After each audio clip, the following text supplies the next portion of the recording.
da Previdência deve dar o primeiro passo no Congresso Nacional na próxima semana.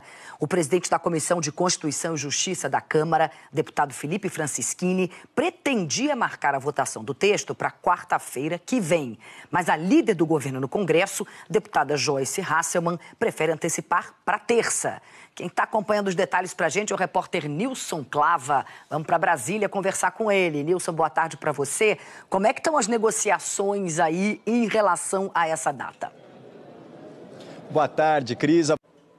Ô, Nilson, vamos falar um pouquinho do Senado, porque o Senado também deu um passo aí em relação à reforma da Previdência. Queria que você contasse para a gente que passo é esse. Exatamente. A gente continua nesse assunto, porque em busca de votos, justamente para aprovar a reforma da Previdência, o presidente Jair Bolsonaro voltou a receber dirigentes partidários no Palácio do Planalto. Quem está acompanhando esse mutirão do governo na coleta dos votos é a Natália Toledo. Vamos voltar para Brasília, então. Natália, boa tarde para você. Agenda cheia hoje, né? Pois é, Cris. O presidente dos Estados Unidos, Donald Trump, ligou para o premier israelense Benjamin Netanyahu para parabenizá-lo pela vitória na eleição parlamentar de Israel. O principal opositor do premier na disputa, Benny Gantz, já reconheceu a derrota. Com 97% das urnas apuradas, apesar do empate, os partidos da direita devem conquistar juntos a maioria de 65 dos 120 assentos do parlamento. Com isso, Benjamin Netanyahu comemora a vitória.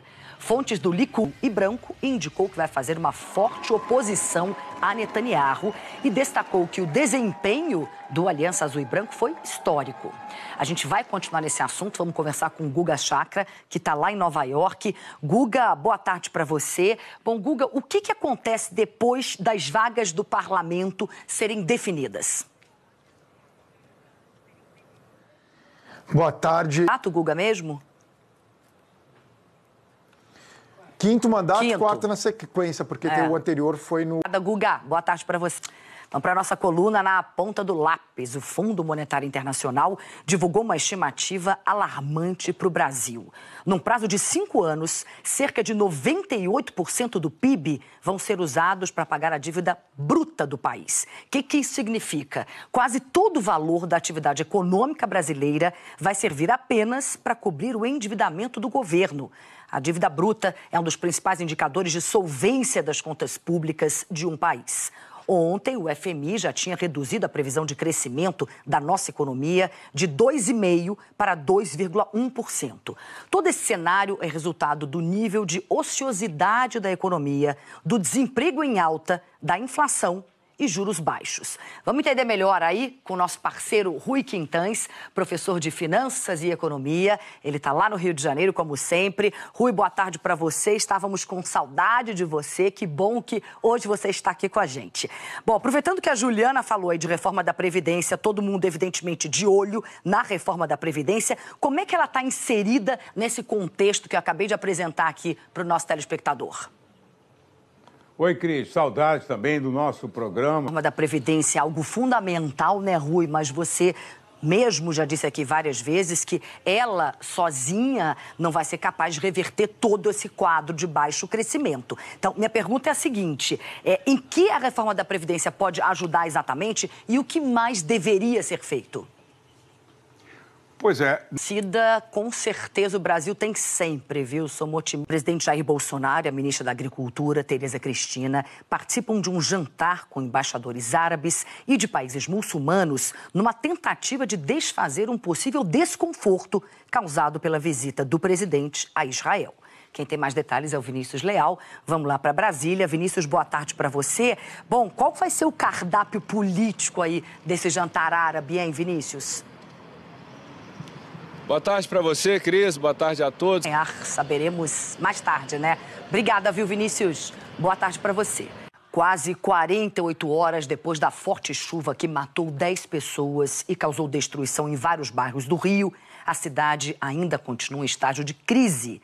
Hoje, o prefeito Marcelo Crivella disse que o passado ficou para trás e é hora de olhar para frente. Mas para muitas famílias, o passado é hoje e agora. A família da menina Júlia Neves Axê e da avó dela, Lúcia Xavier Sarmento Neves, está velando os corpos das duas. Os enterros vão ser daqui a pouco. Os corpos foram retirados de dentro de um táxi soterrado, junto com o corpo do taxista Marcelo Tavares Marcelino. Isso aconteceu na zona sul do Rio.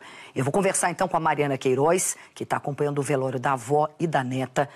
Mari, boa tarde para você. Quais são as suas informações?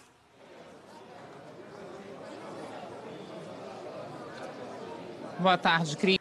Começou hoje em todo o Brasil a campanha de vacinação contra a gripe. A previsão do Ministério da Saúde é vacinar 58 milhões de pessoas até o dia 31 de maio. Nessa primeira fase, a prioridade é imunizar grávidas e crianças. É isso aí. Vai chegar com muita saúde. Bom, nossa coluna Saúde em Dia vai falar de gripe. Em pessoas saudáveis, é uma doença que evolui bem. Normalmente em uma semana, no máximo, aqueles sintomas que a gente conhece tão bem, febre, dor no corpo, dor de garganta, tosse seca, costumam desaparecer. Só que em outras pessoas, a gripe pode trazer algum tipo de complicação. Para falar melhor sobre isso, Mariana Timóteo já está aqui comigo. Mari, boa tarde para você. Minha primeira pergunta para você, acho que é uma dúvida de muita gente. Vamos explicar qual é a diferença exatamente entre gripe e resfriado? Pois é, Cris, boa tarde a todos. É muito importante, 28 casos e uma influenza A que não conseguiram ver o subtipo, apenas 4 casos e 50 mortes. Ou seja, a gripe, quando ela é notificada, quando ela está nesse caso grave, ela costuma ser um pouquinho letal. Então, é preciso que a gente tome bastante cuidado e distingua bem a gripe desse resfriado comum que é provocado por outros tipos de vírus. Exatamente. Né? A gente tem uma doutora especialista no assunto para falar sobre isso, né, Mari? Isso, é a doutora Marta Heloísa Lopes, da Faculdade de Medicina da USP. Boa tarde, doutora, tudo bem? Boa tarde. Em primeiro lugar, assim, quando que a gripe se torna muito grave? Eu queria que a senhora explicasse isso. Na maioria das vezes, os casos de gripe não são graves. Desculpe interromper a senhora. Chega um pouquinho para cá. Maravilha, obrigada. Na maioria das vezes, os casos de gripe não são graves, mas eventualmente eles podem ficar graves.